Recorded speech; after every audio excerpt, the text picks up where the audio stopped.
Are you sure? Here's the 30-second lesson on what legends know. Never ask a bride why she's getting married. Don't wear a skirt on a windy day. Deodorant is not a shower. Don't sniff chili flakes. And don't forget, saving is not investing. Legends don't just save, they invest in mutual funds. Mutual fund investments are subject to market risks. Read all scheme-related documents carefully. Cut the clutter today takes us to France or to French politics. Now, why are we talking about French politics of all things? Just when we are still picking up strands from our own election results. That's because one, France is very important for India. France, for more than 70 years, has been India's closest and most trusted Western partner. In fact, ever since the early 1950s, when Indian Air Force acquired its first jets, a French jet has been in the front line of its arsenal. It's also no coincidence that it's always been a Dassault-made jet. And there are many other areas of cooperation. So even in decades of American and American-led sanctions on India, there was always a French exception for India. In fact, even during the emergency, when Indira Gandhi wanted some Western leader to come and give her some sort of an endorsement and legitimacy, on Republic Day, it was Jacques Chirac, then Prime Minister in 1976, who accepted to be the chief guest. So there is a French exception towards India and vice versa. Even in the era of the great skepticism that India had about the Western world, India looked at France differently. So France is very important for India. India and France have also done lots of things over the past decades to cement this relationship. That said, one more reason we should talk about French politics is that, the French take their politics so seriously that despite all that is said about the easygoing French approach to life, they are going to work Sundays. They are going to work not one Sunday, but 2 Sundays. So 30th of June, that is a week from now, 30th of June, France votes for the first round of its parliament elections.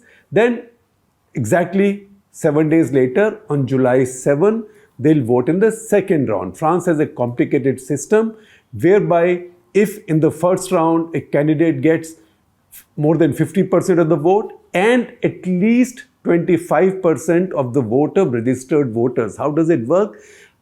It's a bit complicated, but this is France. How this works is, if a constituency, I'm looking at the Indian context, has 15 lakh voters.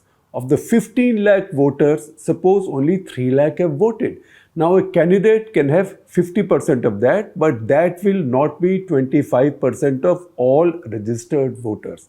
So these are the basic requirements. If a candidate has more than 50% of the vote cast, and it amounts to more than 25% of all registered vote, which means basically that at least 50% people have voted, then that candidate goes to the next round. Then among the other candidates, anybody who's got more than 12.5% can go to the next round. So the next round then has another election. So voters have a right to change their mind. Voters get 2 shots in the French system, not 1. And very often it might happen that in the first round, they vote one way and then they think, oh, all right, these guys are getting too many seats. Maybe I want a little moderation, a little change.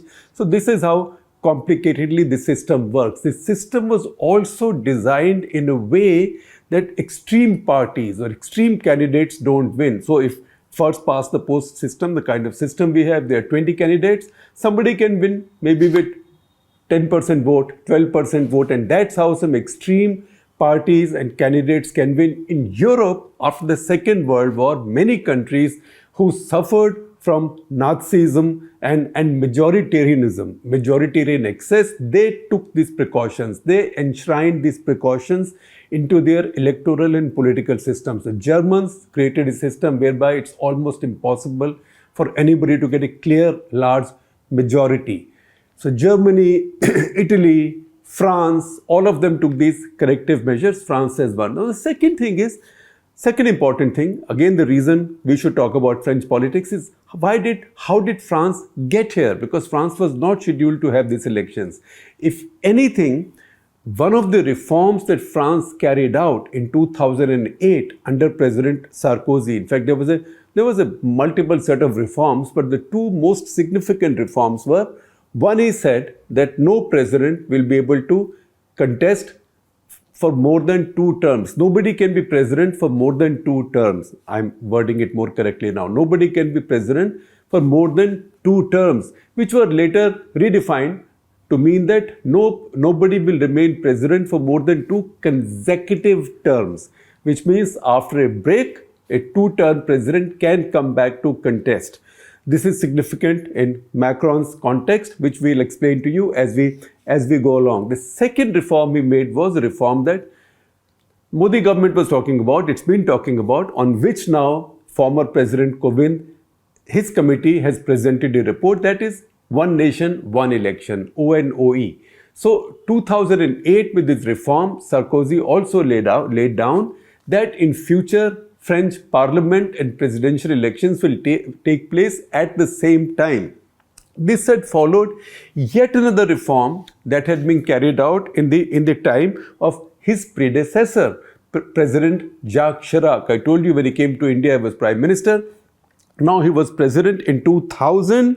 France had a referendum whereby the French people decided that their president will no longer have a 7-year term. Until then, the president had a 7-year term. Now on, they said the president will have a 5-year term. So every 5 years, all of France will go to the polls, they will elect the national parliament, and they will also elect a president. President is elected directly. Every French citizen, adult citizen, votes for the president directly. Doesn't matter where he or she votes for national parliament. So this is a complex system. Again, this is France, right? So there's always a French way of doing things.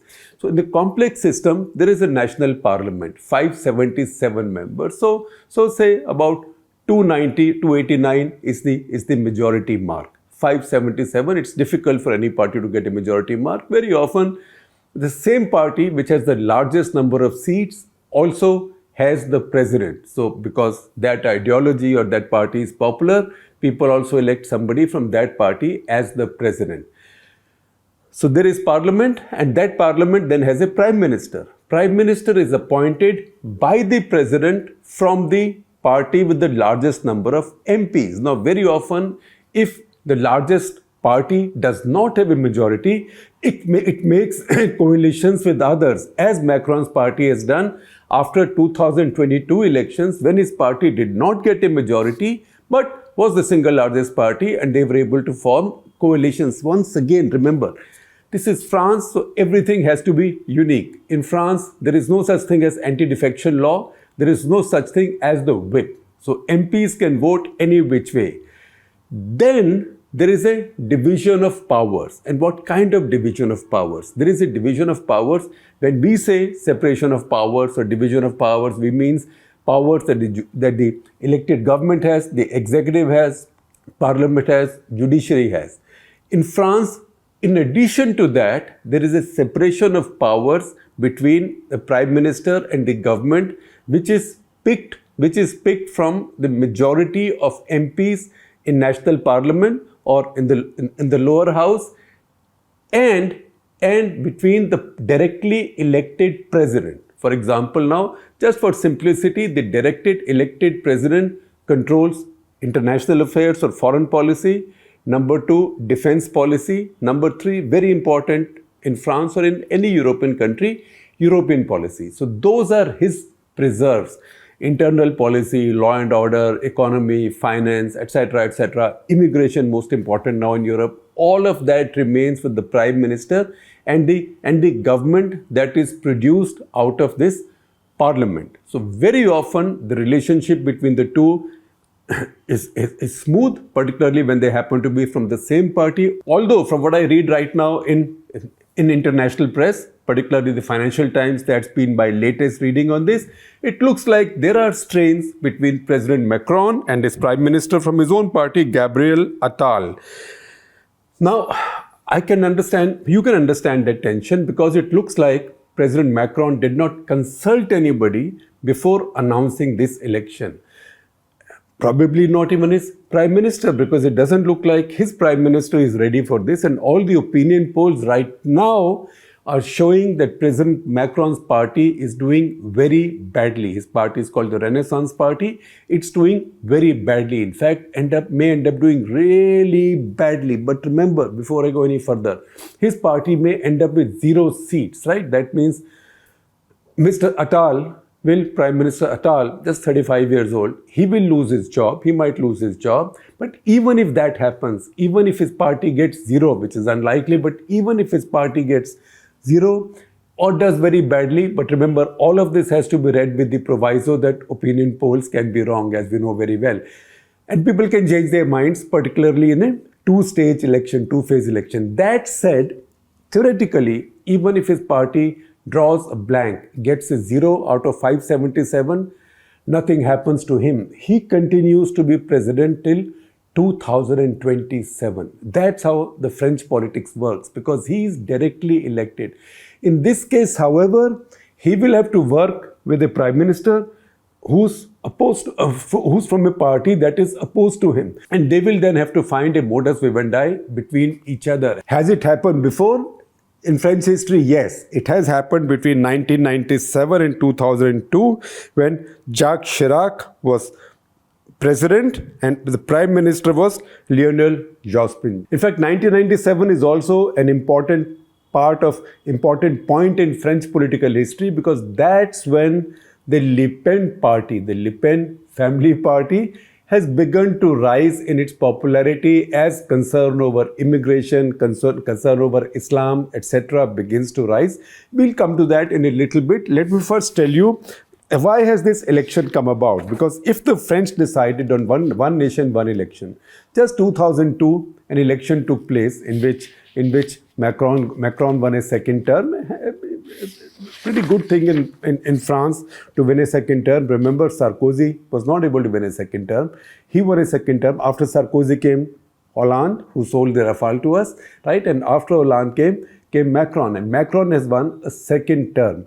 The reason this election is taking place now, when these MPs are only 2 years into their elected positions, and that's why a lot of the MPs are very unhappy, particularly MPs from Macron's party, because they are saying we just won our elections and now you are saying that we are gone and we have to fight elections again. The reason this has happened is that Macron has taken a big punt. Why he has taken this punt? There is a lot of discussion about that, and I'll take you through that. But basically, elections to European Parliament have just taken place in June. European Parliament, every European member has a certain number of seats allocated to it. So France has 81 seats allocated to it in a house of 720. Of these 81, different parties have won their seats. Left, for example, has won 9, somebody has won 1, somebody has won 13.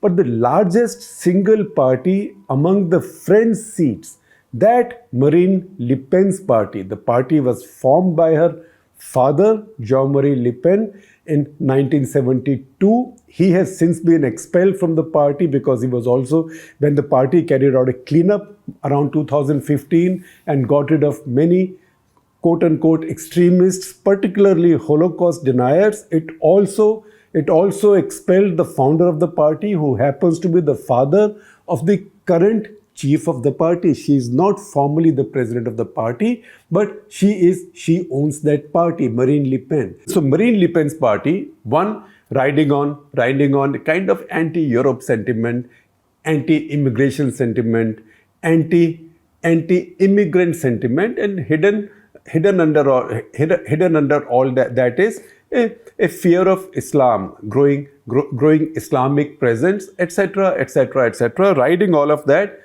She now got the largest number of seats. Her voting percentage, in fact, was more than twice as much as that of Macron's party. She got 31.3% of the vote. Macron's Renaissance party got 14.6% of the vote. Le Pen's party is now called RN, or National Rally. It used to be called, when her father founded it, it used to be called National Front for French Unity. And at that point, it had all the extreme right-wing elements, former veterans of the Algerian War, for example, Holocaust deniers. It has It had monarchists, anti-communists, libertarians. It was quite a mix of all those characters. Over time, a lot of that has got cleared out. In fact, of the reforms that Marine Le Pen has carried out in her father's party, which included expelling her own father, these reforms have also included expelling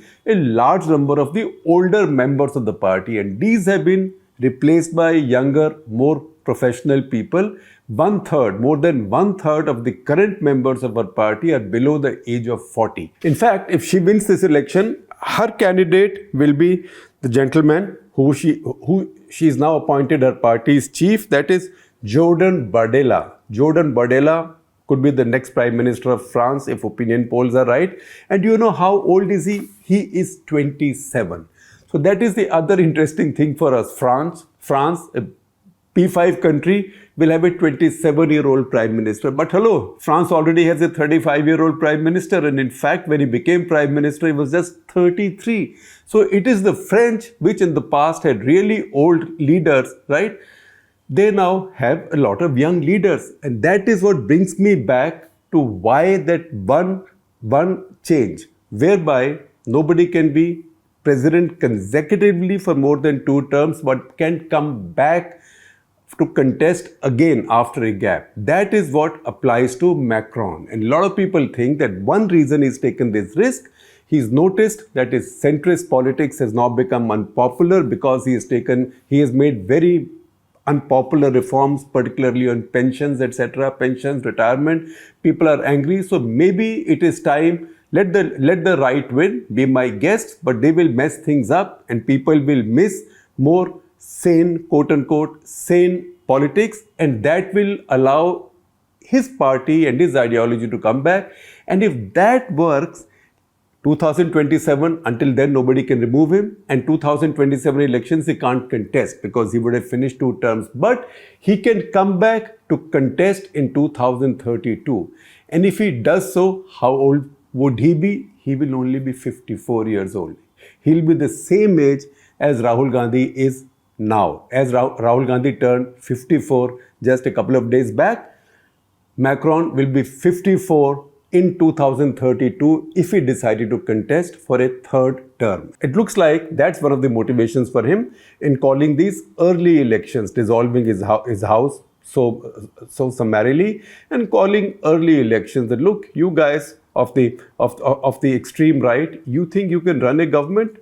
Go ahead, run a government. Let me see how you do. He might also think that in the course of time, RN, that is Marine Le Pen's party, will fall apart as they go from one phase to the other and onwards. And people will also realize that they are moving to more extreme politics. Voices have already spoken out. For example, some of the great African origin stars of French football, World Cup's coming up, right? They are speaking out. Kylian Mbappe, he's spoken out, and in fact he has said, and I quote, "Hope I will be proud to wear this shirt," the French shirt. Thierry Henry, he has said time has come to block the extremes. So maybe there will be a change of mind. We don't know. Although the opinion polls now say at this point that RN, that is Marine Le Pen's party, that has 35% of the vote. NPF, which is now a new coalition of right-wing parties, the old right-wing parties, New Popular Front, that has 26.5% of the vote. And Macron's Renaissance Party has 19%. But as I told you once again with opinion polls, be careful. And also people have the right to change their minds as they get close to an election. So I have for you some wisdom from Oliver Blanchard, now professor at IIT, formerly at IMF, who says that the calculations behind Macron calling this early election could be one, that in the process, RN, that is Marine Le Pen's party, that will fall apart. And number 2, that right wing gets a majority, right? Because she may not get a full majority, but there are other right-wing parties. NPF, for example, the current president of NPF, for example, said that he's happy to have an alliance with RN, although his party has denied it. His party has turned it down and his party has expelled him. So that tamasha is going on there as well. So Macron might think that this will go on. There will be many contradictions, and this alliance, even if it comes up, the right-wing alliance, this will collapse under the weight of its own contradictions. 2027, until 2027, nobody can remove him as president. Now, while Macron is making his calculations, Marine Le Pen is also carrying out some corrections on the move. And those corrections on the move are what is called as de-demonization of her right-wing politics. So take out anything that looks too divisive. Because this is also getting a lot of people exercised. On 16th of June, nearly 250,000 people came out in protest against right-wing politics. Now, those are things that worry her. So she is cleaning up her act to the extent that an ideological party can clean up its act. She's not moving to the center. She's just taking out some of the extreme fringes from her party. So first of all, she says that if her party gets a majority, they will not call for Macron to resign. They will engage in what is called cohabitation. That's what happened between Jospin and Jacques Chirac between 1997 and 2002. That's what she's talking about. Then she says, and I quote from her, "I am respectful of institutions. I do not call for institutional chaos. They will simply be cohabitation." Then NPF, that is the older right-wing party I spoke to you about. That is the conventional right in French politics. The French politics has been sharply divided left and right. In fact, Macron created an exception when he built a centrist party. The only other period of centrist rule in France before that was 1974 onwards for one term, when Valéry Giscard d'Estaing, I hope I pronounced this right, but these are French names, so I should be forgiven some struggle with my pronunciations, but you know who I'm talking about, see the spelling also. He ran a one-term centrist government. That was 1974 onwards. That was 50 years ago. Macron brought in another centrist government. Otherwise, the French politics is quite clearly divided on the left-right pattern. However, nobody on the right has been as right as Marine Le Pen's party. To sum up, the RN, the party that Marine Le Pen has now, is of the extreme right now, but extreme right in the 21st century characteristics. It's moved far away from what her father founded in 1972, where it was called National Front for French Unity. That had, as I told you earlier, nationalists, anti-communists, Algerian war veterans, monarchists, etc., etc., etc. And it is after she started, even while her father was around, she started pushing towards some bit of cleanup, that 1997 onwards, the party started finding some traction. And you can see that in election results. Marine Le Pen, she contested for elections. In 2012, she got 17.9% of the vote, so did not make it to the second round. Presidential election also has 2 rounds, right? But 2017, she got 33% vote, second round. 2022, 40% vote, second round. So that means she came very close to a situation where people will see her as a likely future president. And that's how her party has been rising in popularity in parliament also.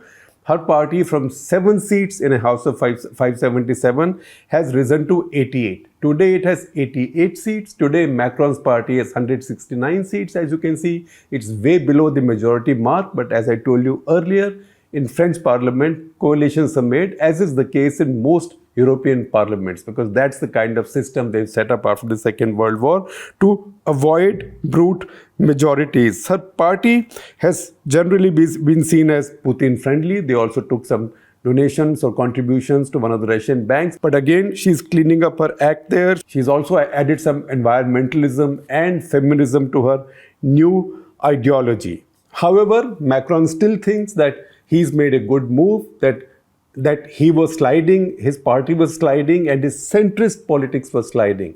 So if he had to take a hit, he better take a hit now when his presidency is secure, right? Now, I'm not sure his party people fully appreciate that, including his prime minister, and I read conflicting accounts of this. But the fact is that he has protected his presidency risked sacrificing his government. And there is a quote from him in a press conference that should sum up his state of mind and what he's after. He said, and I quote, "I hope that when the time comes, men and women of goodwill who have been able to say no to extremes will all come together and they will put themselves in a position to build a shared, sincere project that is useful to the country." Once again, the situation we have is the left is on one side, the old right is on one side, a new right has emerged. So the old right of Sarkozy and Jacques Chirac, that is on one side. A new right has emerged, and that's how between a new right and still a new centrist politics is this contest being held. All I'd say in conclusion is that, fascinating though it is, and I know that there'll be a lot of coverage on this and we will watch it carefully because France is so important for us, as I told you earlier. But whatever happens, as far as French policy towards India is concerned, or as far as India-France relations are concerned, I don't see any substantive changes. And not just because Macron will still be around for almost 3 years from now. Not just that, it is because the French-Indian connection is much more solid and quite immune to domestic politics in either country.